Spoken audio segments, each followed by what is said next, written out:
Perintah Kawalan Pergerakan yang dikenali sebagai PKP ke atas pandemik COVID-19 yang dilaksanakan di negara kita telah membawa kesan negatif yang amat signifikan kepada segenap industri di Malaysia. Implikasi PKP tersebut telah menyebabkan kesan negatif yang sangat besar kepada industri perkilangan, pembuatan, sektor pertanian, pelancongan dan juga sistem pendidikan negara. Antara kelompok yang terkesan dengan pandemik COVID-19 dalam sektor pendidikan ialah murid yang akan menduduki peperiksaan sijil pelajaran Malaysia iaitu SPM. Kerajaan telah menetapkan calon SPM 2021 yang disahkan positif untuk menjalani kuarantin dan mereka akan dibenarkan untuk menduduki peperiksaan pada sidang kedua. Namun begitu, media akhbar telah membongkarkan satu isu berkaitan keterisan soalan SPM 2021. Isi ulangan SPM pada 2021 dikabarkan mengalami keterisan yang telah menimbulkan banyak spekulasi antara masyarakat. Jadi, siapa yang patut dipersalahkan?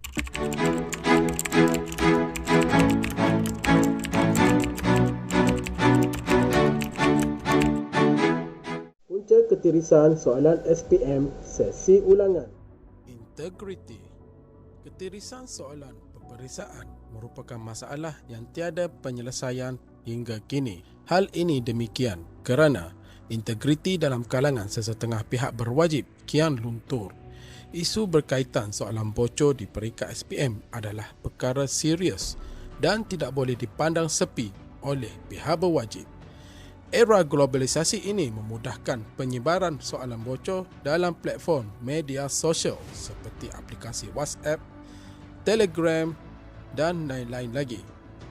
Hal ini berkait rapat dengan integriti institusi dan keyakinan awam serta masyarakat dunia berkaitan dengan kredibiliti dan mutu pentaksiran negara kita.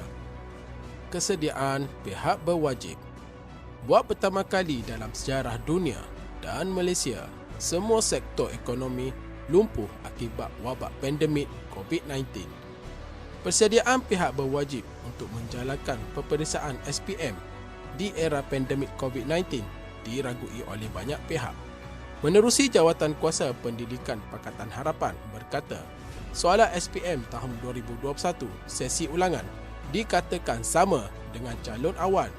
Ini menimbulkan kegusaran berhubung tahap kesiapsiagaan KPM dalam menguruskan proses pendidikan dan penilaian semasa pandemik COVID-19. Lembaga Peperiksaan Malaysia haruslah menyediakan soalan yang mencukupi memandangkan situasi semasa menyebabkan ada calon yang perlu menduduki SPM sesi ulangan.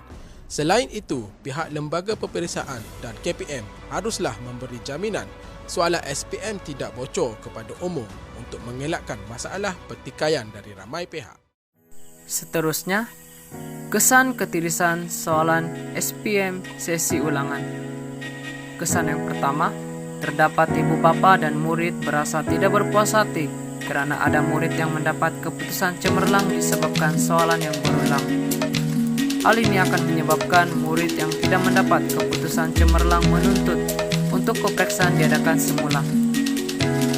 Kesan yang kedua, pentaksiran keputusan SPM dipertikai disebabkan pencapaian keseluruhan SPM ulangan tidak dapat dinilai secara adil.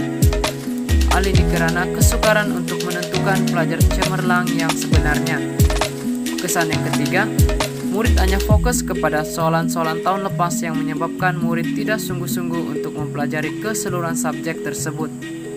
Hal ini menyebabkan murid hanya belajar semata-mata untuk lulus dan mendapat grade cemerlang berdasarkan soalan-soalan yang pernah keluar dalam peperiksaan awam. Terdapat dua langkah yang boleh dilakukan oleh Kementerian Pendidikan Malaysia bagi menangani isu ketirisan soalan SPM sesi ulangan. Yang pertama, Kementerian Pendidikan Malaysia perlu bekerjasama dengan pihak Jabatan Pendidikan Negeri dengan mengadakan siasatan tentang dakwaan kertas soalan berulang. Hal ini penting agar isu kertas soalan berulang tidak berlaku lagi kerana akan menyebabkan kepercayaan rakyat Malaysia dengan Kementerian Pendidikan Malaysia dan Lembaga Peperiksaan Malaysia akan merosot. Langkah yang kedua, polisi keselamatan cyber perlu dilaksanakan oleh Kementerian Pendidikan Malaysia untuk melindungi hak cipta kerajaan. Langkah ini penting untuk mencegah daripada kebocoran soalan berlaku yang boleh menyebabkan kegagalan Kementerian Pendidikan Malaysia menilai pencapaian keputusan SPM yang sebenar.